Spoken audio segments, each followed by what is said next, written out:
Hey, it's Lexi from Taxidermy. I'm going to just talk over a video here of me prepping an Eland hide, specifically the eye area, for today's Taxidermy Tip Tuesday. This is sped up at double speed because I didn't want to bore you all to death. So I am using a 20 blade scalpel here, just kind of opening up the eye area. It wasn't turned all the way by the skinners in Africa. It's perfectly fine. It helps keep the eyelashes in a little bit, I find, so I don't tend to turn them all the way when I have raw hides either.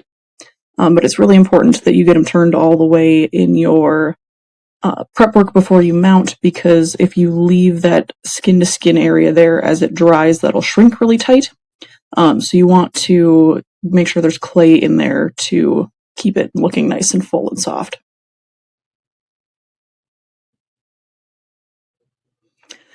So again, just finishing opening up that area. This is the lower eyelid.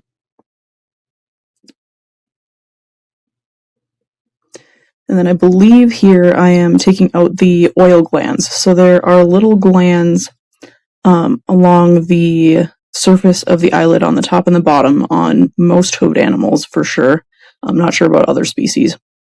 And those need to be removed because, again, they're on the very edge of that eyelid, and if they dry, they'll get sharp looking. So you want to make sure that they get out of there. I have a little closer up picture that I'll put at the end of the video. So yeah, the rest of this video is just be doing this to the bottom and the top. I try to thin out the tucking skin quite a bit too. I don't bother thinning all of the tucking skin. As you can see, there's a lot of it here, and I'm going to cut that off anyway at the end of the video, so it doesn't need to be thin all the way up. I like to practically be able to see my finger through it when I'm thinning that tucking skin. And then now working on the upper eyelid and kind of the back of the eyelid there. Those oil glands go all the way around. And I'm kind of thinking more scraping than cutting when I'm using the scalpel here. It just kind of helps keep you from cutting holes.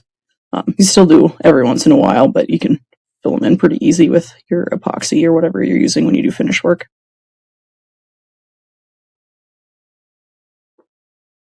That's a pretty good angle that you can see those dark spots where those oil glands used to be.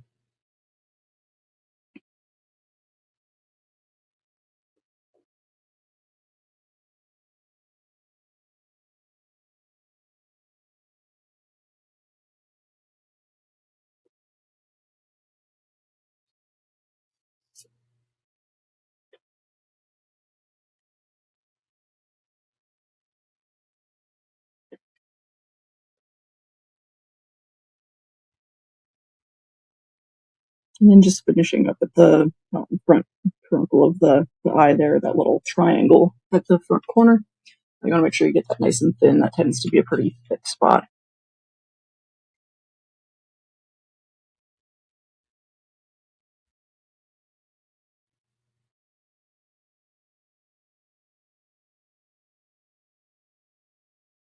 Then I always wear gloves for this part too, partially because it helps keep those tanning chemicals off of your skin, but they also offer a little bit of cut resistance too, so in case you cut through there, it helps you keep you from cutting yourself.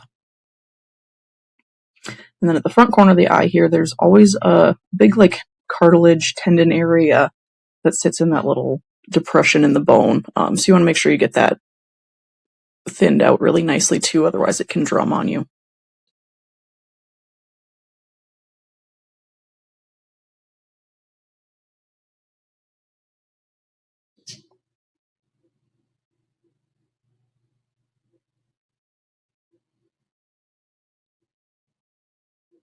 I'm just going to thin around the eye a bit. You can kind of see the different colors on this hide. The darker areas, there's a little bit of like that membrane and stuff attached to the hide still.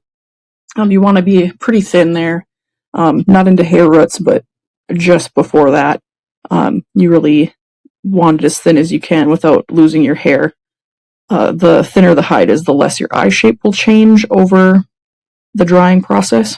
So it's a lot easier on you if you get it thin ahead of time. Again, I kind of got the scalpel laid flat here. This hide was tanned in Africa, so it's kind of got a rubbery feel to it. It wasn't the most fun to work with, but just kind of pulling off some thick areas there.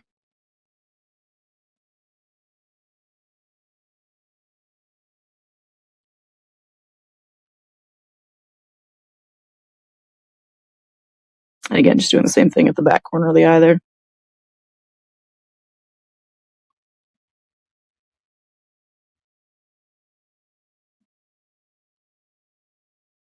Scalpel blade is getting a little bit dull at this point. I had already done all of the nose and the lips and whatnot by this point, so you can see that it's definitely not looking as sharp.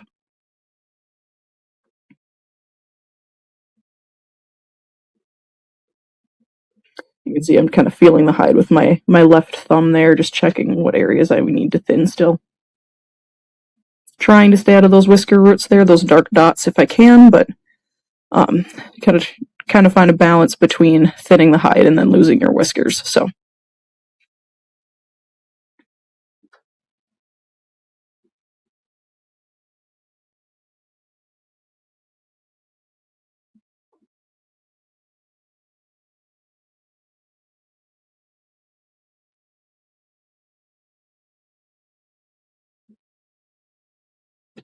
you can see just how thin I'm getting that skin there, how much material was there to take off. So that helps the drying process quite a bit. These eyes have not really moved on me at all yet in the drying process. So it's probably 3/4 of the way dry already.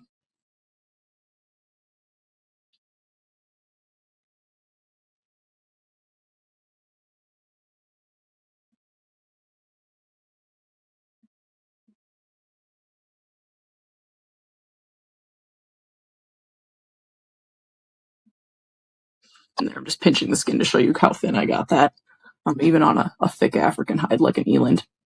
And there's how thin I get the tucking part of the skin. I usually make a little hole somewhere in the process of thinning that tucking skin out, so I always just start my cut there. It's kind of difficult to do this while trying to keep my hands out of the angle of the camera, so a little bit awkward here, but try to leave somewhere between 1/4 and 1/8 of an inch of tucking skin there. I know some people leave more than that, some people leave less. If you leave less, there's less material in there to dry down and shrink through the drying process. So, and then that last little bit there, I was just cutting off some of that, the tab from when I was thinning. I had my cut a little above that. So, all right.